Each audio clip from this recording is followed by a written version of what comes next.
Well, welcome to the 700 Club. Thanks so much for joining with us. We've got a very special show today because Mike Huckabee, President-elect Trump's choice for ambassador to Israel, is with us. Former Governor Huckabee has a long record as a staunch defender of the Jewish state. Israel is winning more victories in its war on Hamas and Hezbollah. The IDF eliminated another top Hezbollah leader in Lebanon, while more Hamas terrorists are surrendering in Gaza. Chris Mitchell reports from Jerusalem.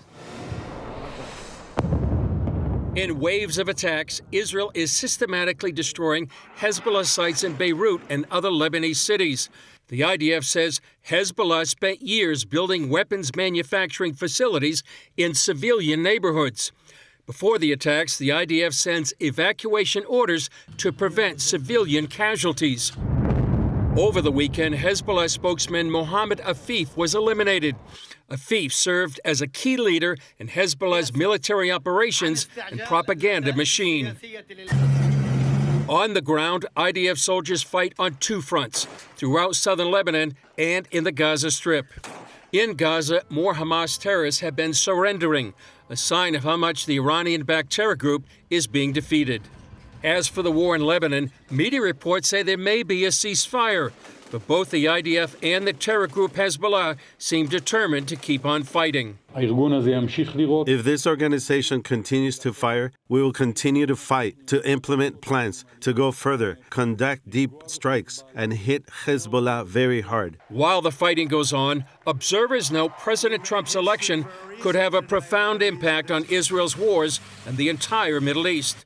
Many consider the first Trump administration the most pro-Israel in American history. He acknowledged Jerusalem as Israel's capital and moved the American embassy there.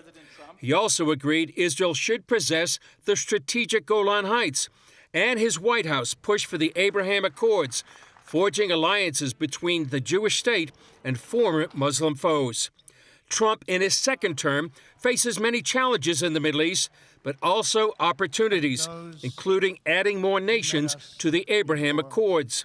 One of the thorniest problems is dealing with Iran, which supports proxy wars against Israel and is threatening to retaliate with more missiles after Israel's attack on October 26.